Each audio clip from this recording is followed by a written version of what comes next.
Author's Corner, Dr. Robert Knapick joins us now, and he has written such a powerful book. It's called Choose to Be Happy, and I choose happiness over sadness. That would be, the subtitle of it. And Dr. Knapick, you and I had a great off-air conversation. Thank goodness, because you really made the wheels turn for me.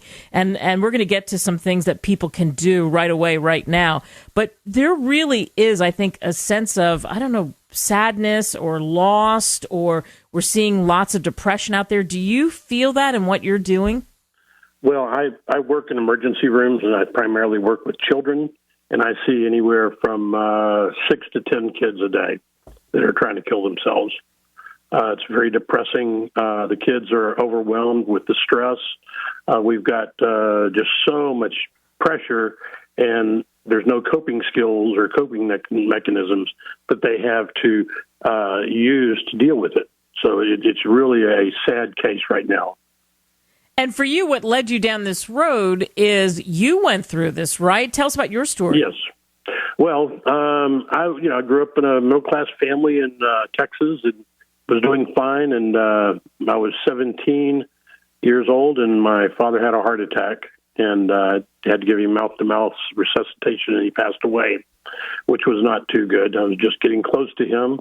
And then the following year, my mother came and said, hey, I'm getting married, so you need to find a place to live. And she gave me 2 suitcases for Christmas, and that was it. So it was kind of a rough life there. And so, how'd you get out of it? How did you climb out of that? Well, one, I guess the immediate thing I did was I said, hey, I'm going to start drinking. So I became like a teenage alcoholic. And then I realized that that wasn't a good idea.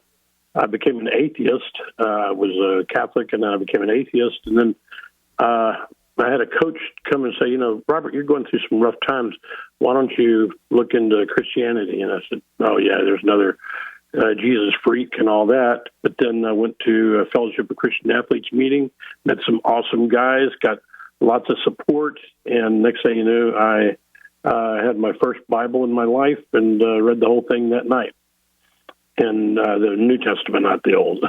And anyway, that was just a big life-changing moment. And so I chose Christianity, and the message is real simple, and that is to love other people, love yourself, and love God. If you do that, you're fulfilling all the needs you need to make. At least that was what I was getting the word from the Bible. But so then I went from this guy that was beating people up and being negative and all this to being helpful, to where when I was playing football, I would knock him down and I'd pick him right up and say, hey, good job. You did a great job. And then my whole life changed, and I started focusing on doing good and trying to become a good person and helping other people. And by helping other people, that has to be fulfilling, right? That's part of it. It's the gratitude thing. It's all of that. Right. In fact, I chose to be happy by helping other people. And my focus in life was just to help other people. I put other people first. I work real hard right now in my job. I'm on call 24 hours a day, 7 days a week. And I see a lot of kids, and my goal is just to see a smile on their face at the end of the session, so that hopefully they've got some glimmer of peace and hope put in their life just by meeting with me. Yeah. So tell us about your book, Choose to Be Happy. And obviously some of the research that went into that is everything that you've been through. Tell us more about it.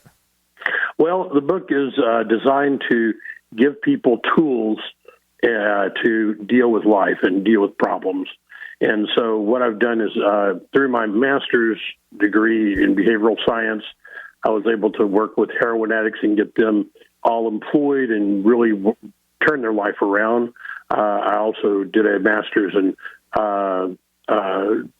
metaphysical science, and that helped me understand how to motivate people to be happy and motivate people to get power out of just the embrace with other people and being positive. And then the book kind of progressed because I did programs inside hospitals to help people deal with problems. And I have over 100 letters, people telling me I saved their life just by talking to them about ways of being happy and being a positive person as opposed to negative. And that's been real helpful. So that motivated me to say, hey, look, I need to go ahead and move forward on this. So I wrote the book, and there I am. And so that was kind of a big deal. It is a big deal. What do you hope people take away from reading your book that are listening to this? Well, there's one of the things is I want them to be able to be positive, and I want them to be able to see that they can reach any goal they want.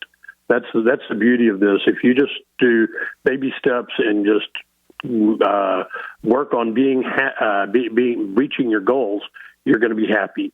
Now, one of the things that helped motivate me too was 2.5 years ago, I stepped on a seashell at Galveston, Texas, and I got flesh-eating bacteria. Oh. And I was in the hospital, and the doctor told me I was going to die 4 times. He said, Robert, you're not gonna make it, so we need to get things prepared for you dying. Not exactly a thing I really wanted to hear. And my response to that was real simple. It says, I don't have time to die. I've got too much to do in life. Because I'm a goal-oriented person. I've accomplished a lot of things in my life. I've got a TV show on ocean conservation. I've got 3 awards for that. I'm a diving instructor, the top rate. I'm a Platinum Pro 5000 diver. I've done a lot of stuff to reach things, and I've been around the world. I've helped people, and that's what my goal is every day, is just to reach further goals in what I'm doing. So thank goodness you survived that. I mean, wow, what a harrowing experience that was. And you said you kept saying it in your mind. So what's something that people could do right now with the baby steps and the goals? What did you start doing that worked? Well, one of the problems people have with goals is it seems unsurmountable. You can't reach it. And so what I tell them is, okay, I want you to focus on 3 long-range goals, just 3. It might be something like a trip, or something that's going to make you feel good, or a monetary goal or something like that. And then you get to take care of a medium-range goals, 3 of those, and then 3 daily goals. Every day, I do 3 goals a day. And I can say that I've been doing that for, many years, reaching my 3 goals. It's simple. Normally people say, well, what's your things to do today? Well, I got about 50 things I've got to do, but I only did 40, so I guess I failed. But if you can do 3 goals a day, which is so simple, then you're going to be happy. You will be successful. You will be in a position where, hey, this works. And then every day of your life, you'll be a successful person, which I think is real important. I had one individual, he was a 9th grader, and he was a straight A student, brilliant kid, but he was not motivated. He went from straight A's to straight F's. And I saw him on an individual basis and got to talking to him. And finally, I realized, he said, well, the reason why I'm doing this is because I'm not going to be alive by the end of my freshman year in high school. And I said, wow, why? He goes, because I can't do anything. I'm not happy. I said, have you done everything you want to do in life? He goes, well, I'd like to travel to Europe. I said, okay, what if I could help you go to Europe for 3 months between high school and college? And he goes, well, I'd love that. I said, okay, let's come up with a plan so that you can do 3 things a day to get there, to reach that goal. And so he said, well, okay, what can we do? I said, well, how much does a Starbucks coffee cost? $4, right?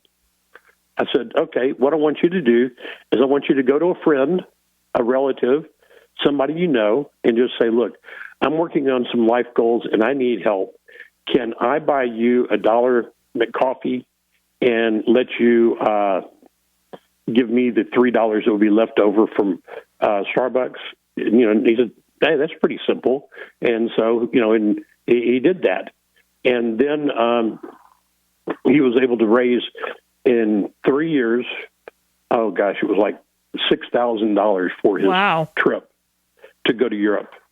Now, the other goals he had were each day he had to get on the internet, find out how much to fly to Europe, cheapest price, and that was like $4.95. Not bad. And then he had to find travel, which would be through the Euro train, the train and everything goes all through Europe. And then he had to find out places to stay, which would be the hostels. And then he had found places where he could get free food. He did all this stuff, and he realized that he could see that vision coming true. And so every day he worked on that. So whenever he finally went his senior year, he came back, and by then I'd stopped seeing him because he was doing much better. And he ended up going to MIT, by the way. Wow. And so what he did was he said, Dr. Knapick, I need to talk to you. I said, sure. I wanted to show you all my pictures. He had like 4,000 pictures of the Parthenon, all of Europe and everything. Wow. And that was just so cool. Yeah. And for me, that was my reward. Yep. And see, there you go. That's the goals. And if you set those goals, wow, what a difference. The book, Choose to Be Happy, Robert Knapick. Thank you so much, Doctor. We appreciate your time. And pick up the book, everybody. Thank you. Yes, please do. Thank you.